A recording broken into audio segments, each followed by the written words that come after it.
Gente, sean bienvenidos al Mictlán, el lugar hasta donde los muertos quieren seguir aprendiendo de nuestras raíces. Mi nombre es Leo Salazar y el día de hoy nos encontramos aquí en el cine para visualizar la película de Batman Azteca. Esperen un resumen, una reseña y yo les platico qué tal está la película. Y aquí lo que nos importa es qué tan apegada está históricamente. Así que quédense que ya comenzamos.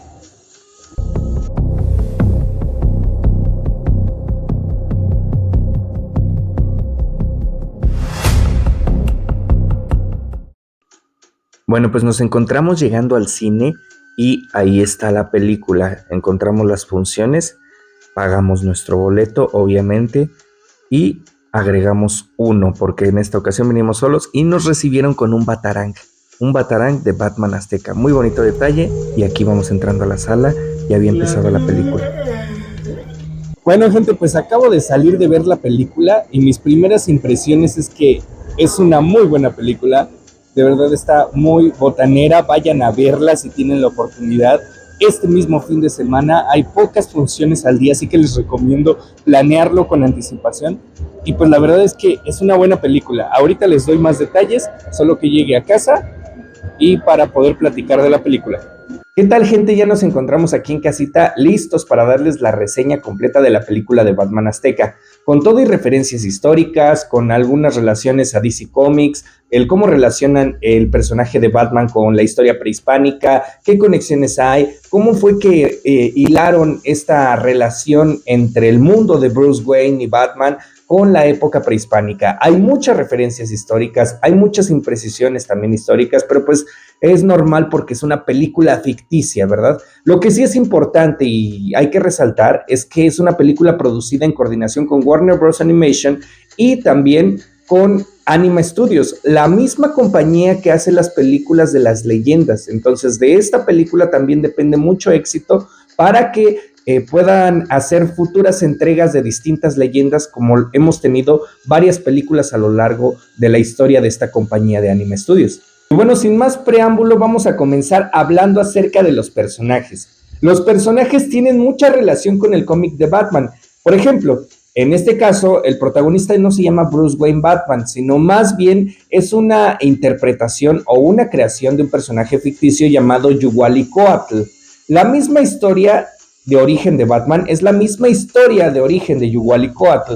Ambos pierden a sus padres y usan esa motivación para convertirse en Batman. Como en toda película de Batman, en esta ocasión también tiene un mentor y en vez de llamarse Alfred, su nombre es Akatzin. Es quien entrena a Yuhualicoatl para convertirse en este guerrero deseado. También encontramos a la ladrona Jaguar, que en este caso es Gatúbela. Y como bien no existían los gatos en la época prehispánica, el animal pues más parecido a ellos es un panterus, o sea, el jaguar, el animal sagrado de Mesoamérica. Entonces toman como inspiración el jaguar y asimismo lo incorporan al traje y a la versión de esta Gatúbela en esta película de Batman Azteca.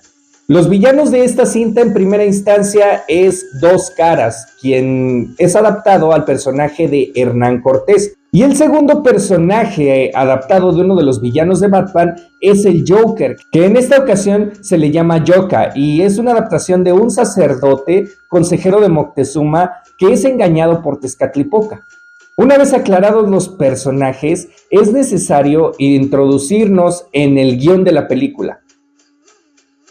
Hablemos ahora de la historia, pues la trama nos coloca en 1519 cuando Hernán Cortés llega a las costas del Golfo de México. En ese sentido, pone como contexto una aldea aliada de los mexicas, una aldea de carácter náhuatl, un pueblo de carácter náhuatl, que históricamente no es tan precisa, ¿verdad? Porque en las costas del Golfo de México habitaban totonacas, mayachontales y regularmente estaban sometidos a los mexicas. No hablaban náhuatl, no eran un pueblo aliado de los mexicas, sino más bien tributarios. Pero bueno, así arranca la película, con la llegada de Hernán Cortés pidiendo que compartan sus recursos a este pequeño cacicazgo. La historia se centra en nuestro personaje principal, que es Yuhualicoatl. Yuhualicoatl es la versión mexica de Bruce Wayne, y en esta versión de la historia, Yuhuali es como el hijo de un cacique o de un tlatoani de este pueblo que recibe Hernán Cortés. Ellos alimentan, ellos les dan regalos a los españoles y Hernán Cortés viene buscando la ruta para llegar a Tenochtitlan. Su padre y el pueblo de Yuhualicoatl adoran a un dios nocturno llamado Sinacan, representado casi siempre en forma de murciélago. Mucho ojo porque esto va a tener implicaciones en el futuro de la trama de la película. Sinacan es un dios nocturno adorado en la época prehispánica, relacionado con la muerte, los sacrificios humanos y la oscuridad. Regularmente lo vemos representado en códices prehispánicos con un tecpatl en la mano o incluso con una cabeza degollada en la mano. Esa va a ser la premisa principal de la película, la búsqueda de venganza, pero ahorita vamos para allá. Hernán Cortés, por alguna extraña razón, venía ya buscando a Tenochtitlan. Buscaba a Tenochtitlan y le pide al cacique o tlatoani, como se le llame, al gobernante de este pueblo náhuatl, que le diga dónde está la ubicación de Tenochtitlan.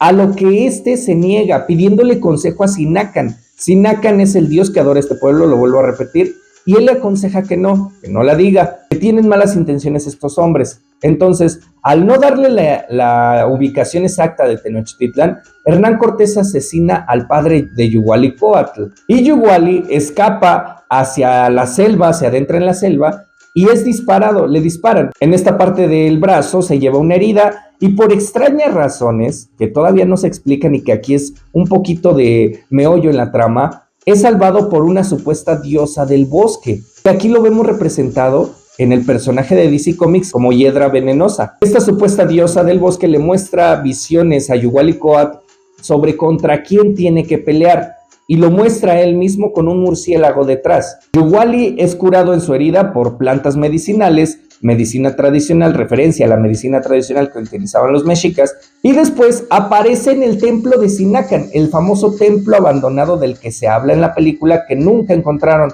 y que se perdió dentro del bosque. Y después de salir del templo de Sinacan, camina unos cuantos pasos y se encuentra ya con Tenochtitlan. Y de verdad la forma en que representan Tenochtitlan en el material animado es impresionante. Fidelidad histórica. Así como nos contaban las crónicas de los españoles y las crónicas y relaciones indígenas, Tenochtitlan la representan de noche con antorchas, iluminada y con el agua de fondo reflejando la misma ciudad, como si pareciera que estuviera flotando. Esos relatos de los españoles y esas crónicas indígenas me vinieron a la mente cuando estaba viendo la película, porque está muy bien representada según lo que cuentan los españoles y lo que cuentan las relaciones indígenas de la época.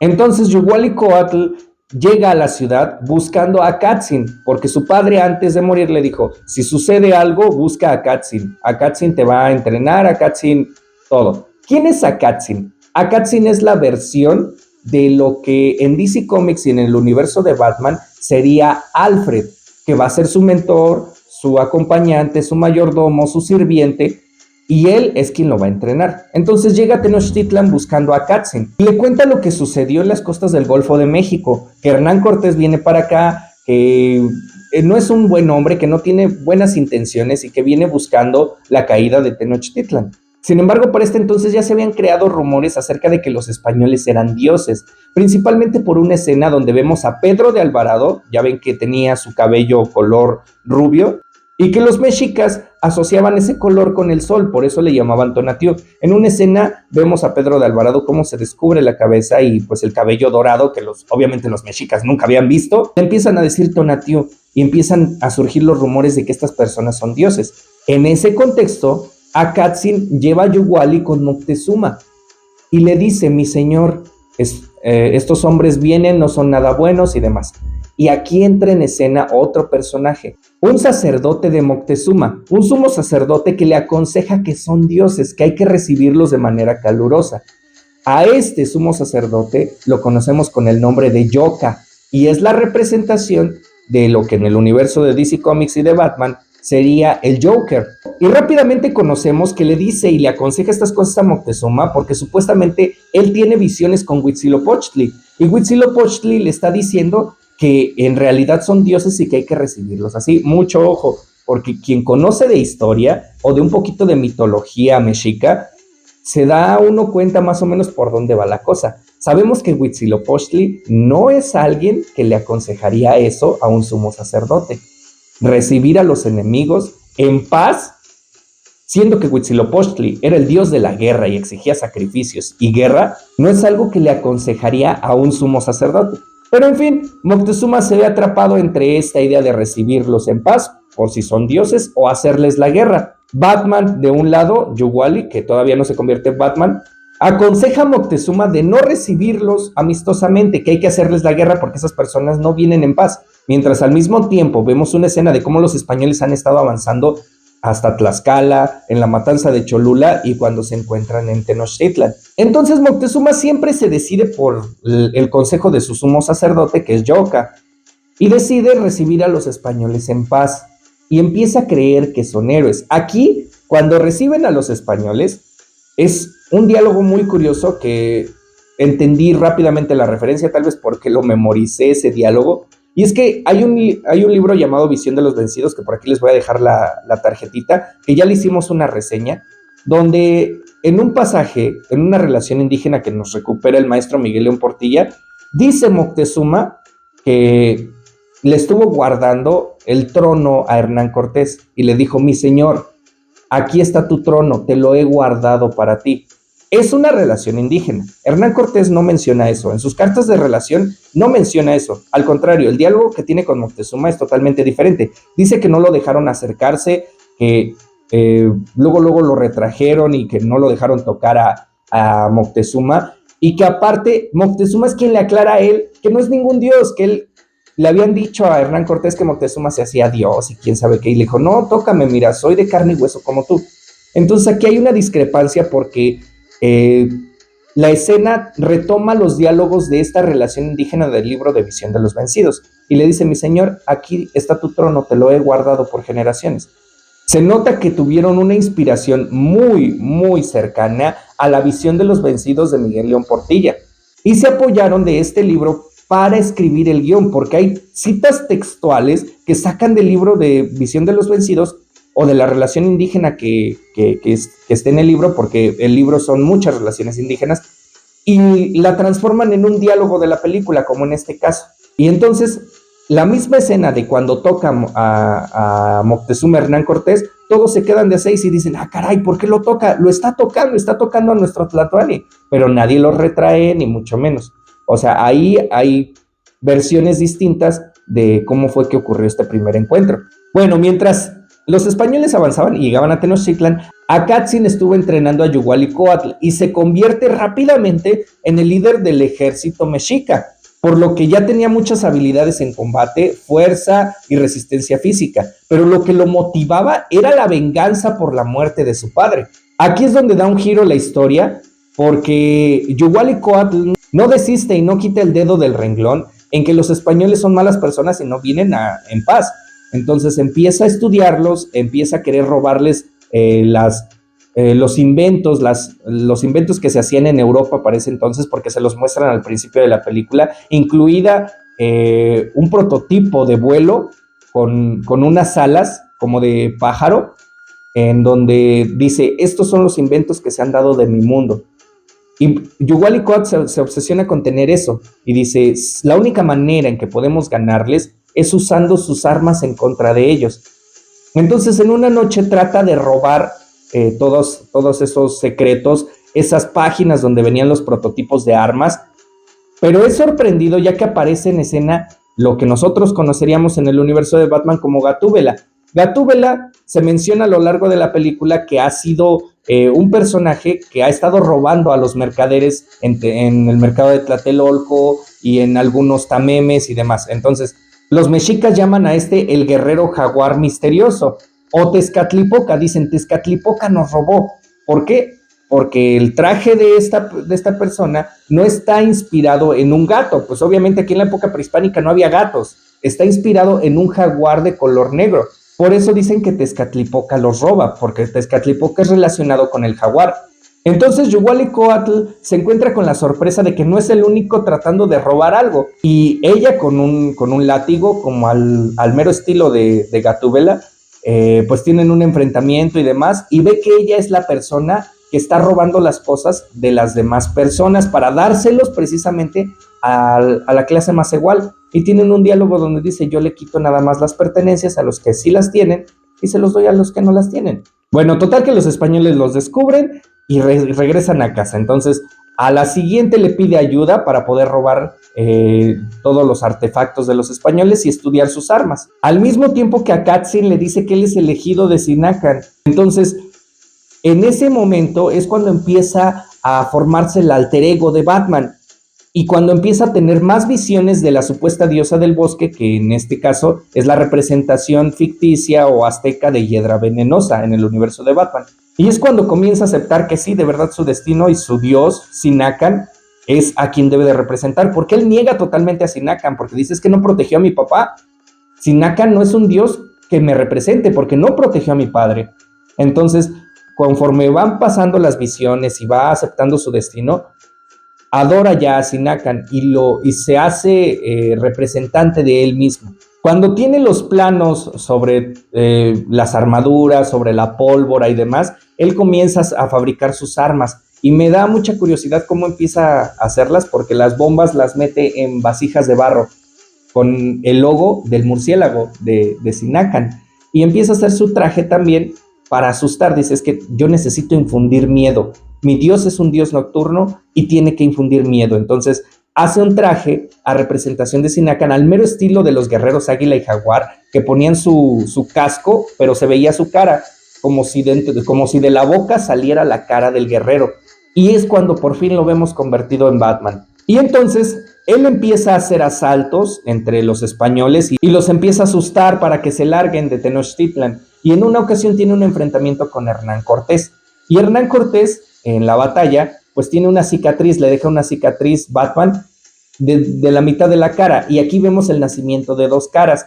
El desarrollo de este personaje de Dos Caras de Hernán Cortés se ve muy interesante porque como él es quien toma las decisiones acerca de la tripulación de los españoles, pues le quedó de maravilla el personaje de Dos Caras, porque después las decisiones las empieza a tomar con una moneda de oro, porque era lo que venían buscando los españoles, con una moneda de oro, y entonces empieza a tomar las decisiones con esa moneda de oro. Al final se da cuenta Yoka, el sumo sacerdote, que en realidad todos los consejos de Huitzilopochtli de recibir a los españoles como dioses eran falsos, porque quien estuvo detrás siempre de Yoka era Tezcatlipoca, el dios del destino, el dios al que se le tiene miedo siempre, el dios de la noche, el dios que mueve los hilos, el del espejo humeante.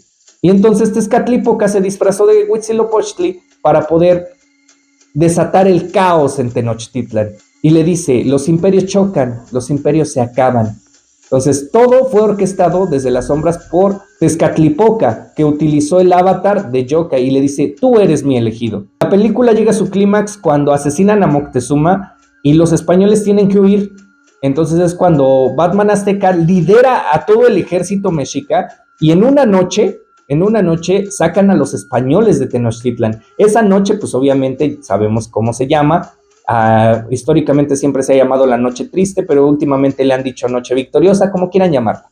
Entonces en esa noche vemos como Batman logra ganar la batalla, liderando el ejército mexica, y Hernán Cortés se sienta a llorar con esa sensación agridulce de haber perdido la batalla, y en eso aparece Yoka, que le dice, tenemos que mejorar nuestro plan. La batalla de la noche triste es el tercer acto de la película y no les voy a spoilear el final porque es bastante interesante cómo mueven los hilos, incluso la escena postcréditos, pero ahí termina la película en la noche triste y deja la puerta abierta para una segunda entrega. No sabemos si sí se vaya a desarrollar o no, pero lo que sí es cierto es que han llovido muchas críticas en redes sociales acerca de la película, lo cual nos llega a conectar el siguiente punto. Mi opinión de la película es que como película funciona, es una muy buena película. A veces como que se siente un poco lenta en algunos aspectos y a veces como que va muy rápido y desarrolla muy rápido a personajes que solamente los hemos visto unos cuantos minutos en pantalla. Pero aún así funciona para ser una película animada y de verdad que si eres fan de DC Comics y te apasiona la historia, en especial la historia prehispánica, es una de las mejores películas que puedas ver y que puedas disfrutar porque vas a entender todas las referencias, tanto del universo de Batman como de la historia prehispánica y de la historia de la conquista, con referentes y fuentes bibliográficas. O sea, es como una combinación de eso. De verdad que yo disfruté mucho la película porque entendía las referencias tanto de DC Comics como de nuestra historia de la conquista. Ahora bien, es cierto que ha habido ciertas críticas en redes sociales, que porque la historia fomenta la leyenda negra, que porque la película narra una historia incorrecta o que no es tan precisamente histórica, que no es real, pero vamos, o sea, es un Batman azteca. Desde el título de la película se nota que es una película ficticia. Entonces, principalmente ha hecho enojar a todos los historiadores de una corriente hispanista y a los opinólogos de una corriente hispanista, porque precisamente fomenta, dicen ellos, la leyenda negra. Ustedes de antemano como audiencia saben reconocer entre qué es leyenda negra, qué es leyenda rosa, y sabemos que los dos son unos auténticos mitos. La historia todavía es más compleja. No es como de que los españoles eran desgraciados que vinieron a matar, asesinar y demás. Y tampoco es como que los mexicas eran unas blancas palomitas. La historia se mueve más que eso. Si empezamos a hacer esos juicios, esos prejuicios, con base en argumentos muy poco sólidos, lo único que vamos a hacer es de no disfrutar la historia. La historia todavía es más compleja. Hay muchas aristas que tal vez no toqué en este video porque hay mucho que analizar.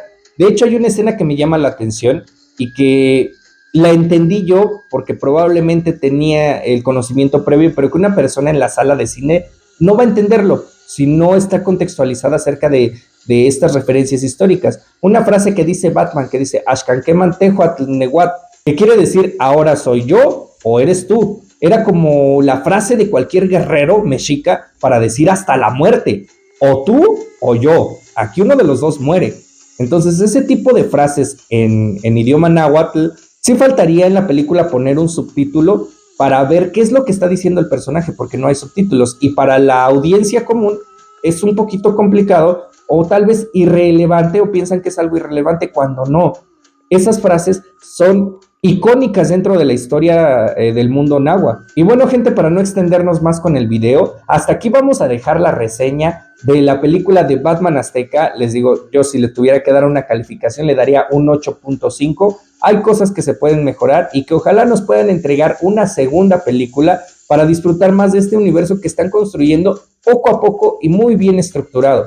Si tú ya viste la película, déjame saber aquí abajo en los comentarios qué te pareció, qué no te gustó. Si con esto que te acabo de contar ya te dieron ganas de ir a verla, pues ¿qué esperas? De verdad vas a disfrutar mucho de esta escena, y más aún si no tenías pleno conocimiento acerca de muchas referencias históricas, con esta contextualización vas a disfrutar un poco más de la película. Y bueno, gente, hasta aquí el video de hoy. No olviden dar like, suscribirse al canal, dejar aquí abajo en los comentarios qué les pareció la película y sobre todo dejar su calificación para la misma. Mi nombre es Leo Salazar, estuviste en el Mictlán, el lugar hasta donde los muertos quieren seguir aprendiendo de nuestras raíces. Y nos vemos en una próxima edición. Tlazohcamati.